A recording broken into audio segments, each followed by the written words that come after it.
जय श्री कृष्णा दोस्तों। हर हर महादेव। कैसे हैं आप सब? स्वस्थ और सुरक्षित होंगे। दोस्तों, आज मैं आपको इस वीडियो के माध्यम से एक ऐसी बात बताने वाली हूँ, एक ऐसी वस्तु के बारे में बताने वाली हूँ जिसे सुनकर आपको अवश्य फायदा होगा। आप यदि ये उपाय करते हैं, ये छोटी सी वस्तु है जिसे आपको घर में लाकर रखना है।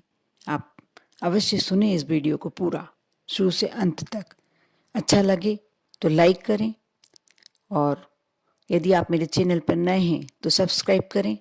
साथ ही आप सभी को, अपने रिश्तेदारों को, दोस्तों को, यदि ऐसा लगता है कि उन्हें इस वीडियो की आवश्यकता है, इस वस्तु की आवश्यकता है, कुछ जीवन में सकारात्मक लाने के लिए की आवश्यकता है, तो आप अवश्य अवश्य शेयर करें।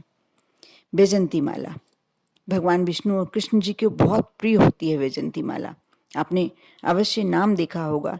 यदि आप वैष्णव धर्म पालन करते हैं, आप मंदिर जाते हैं, यदि घर में आपने कृष्ण जी, ठाकुर जी बिठाल के रखे होंगे तो आप वैजयंती माला जानते होंगे। यदि नहीं जानते तो इस वीडियो में पूरी जानकारी मैं आपको दे रही हूँ कि कैसे वैजयंती माला को हम भगवान का तो नाम ले ही सकते हैं, भगवान के पूजन में तो उपयोग कर ही सकते हैं, और हमारे फायदे के लिए भी, हम हमारे जीवन को सरल और सुगम बनाने के लिए भी हम कैसे इस्तेमाल कर सकते हैं। वैजयंती माला भगवान विष्णु, श्री हरि और कृष्ण जी को बहुत ही प्रिय होती है। वैजयंती का पुष्प सफ़ेद रंग का और कुछ नीलिमा लिए होता है। यह बहुत सुंदर लगता है। इसके छोटे छोटे से बीज बहुत ही उपयोगी होते हैं। इनके बीजों से ही माला बनाई जाती है। हमारे शास्त्रों में ज्योतिषियों ने और विद्वानों ने वैजयंती माला को लेकर बहुत कुछ लिखा है। इसमें ऐसे कुछ उपाय होते हैं वैजयंती माला के, जिसे करके आप अपने जीवन को सरल और सुगम बना सकते हैं। इस वीडियो के माध्यम से मैं आपको बताने जा रही हूँ वैजयंती माला के ऐसे ही लाभकारी उपायों के बारे में। आप अवश्य शुरू से अंत तक सुने। वैजयंती माला जो धारण करता है उसका मन बहुत शांत रहता है।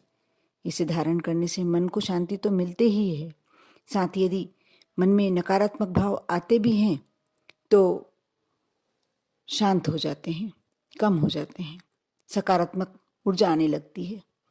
और जिनके मन में फिर भी आपको ऐसा लग रहा है कि कुछ ज़्यादा ही अवसाद की स्थिति में है, तो ऐसे लोगों को भगवान विष्णु के मंत्र जो है ओम नमो भगवते वासुदेवाय से अभिमंत्रित करके सोमवार अथवा मंगलवार को ये माला धारण करनी चाहिए। बहुत ही अच्छा, उत्तम रहता है। आप जो भी मन की अशांत भावनाएं होती हैं वो बहुत आपको शांति मिलने लगती है। इससे जीवन में शांत भाव आ जाता है। वैजयंती के बीज अथवा माला लक्ष्मी कारक भी मानी जाती है। जिन व्यक्तियों के जीवन में हमेशा धन का अभाव बना रहता है अथवा सामाजिक और पारिवारिक जिम्मेदारियां बहुत होती है लेकिन परेशानी भरी होती हैं, उन्हें वैजयंती की माला अवश्य धारण करनी चाहिए। इससे माँ लक्ष्मी तो प्रसन्न होती ही है, साथ ही हमारा मान और प्रतिष्ठा इतनी बढ़ जाती है, जो जिम्मेदारियां है हम आसानी से निभा पाते हैं। प्रत्येक परिवार में कोई ऐसा सदस्य होता ही है जिसका गुस्सा बहुत ज़्यादा होता है, जिसे बहुत बात ही बात पर क्रोध आता है और इससे सारे परिवार का माहौल बिगड़ने लगता है। यदि कोई व्यक्ति आपके परिवार में भी ऐसा कोई सदस्य है तो आप वैजयंती माला अवश्य उसे धारण कराएं, क्योंकि वैजयंती माला क्रोध को शांत कराती है। जिन व्यक्तियों को जल्दी गुस्सा आता है, स्वभाव में चिड़चिड़ापन होता है, ऐसे लोगों को ये माला अवश्य ही धारण करनी चाहिए। वैजयंती की माला जो होती है व्यक्ति को शांत चित्त और संतुष्टि प्रदान करती है। जिन महिलाओं को आजीविका अध्यापन करके करते हैं जो महिलाएं, उन्हें वैजयंती माला पहननी चाहिए। इससे उनके अंदर एक सकारात्मक भावना आती है। छात्रों के प्रति, छात्राओं के प्रति स्नेह और मर्यादित जीवन का लाभ प्राप्त होता है। साथ ही आज के समय की सबसे बड़ी प्रॉब्लम, सबसे बड़ी समस्या, आजकल बच्चे विवाह करने में विलंब कर देते हैं और कई बार हमारी कुंडली का, हमारी पत्रिका में ऐसा कोई दोष होता है जिसके कारण शादी विवाह में, हमारे बच्चों की शादी विवाह में विलंब होने लगता है। यदि ऐसा कुछ है, जिन युवक या युवतियों का विवाह होने में विलंब हो रहा है, उन्हें भी यदि बृहस्पतिवार यानी गुरुवार अथवा शुक्रवार को विशेष मंत्रों से अभिमंत्रित करके वैजयंती माला पहनाई जाए तो इससे विवाह शीघ्र बनने के संयोग बनते हैं और जल्दी ही विवाह हो जाता है।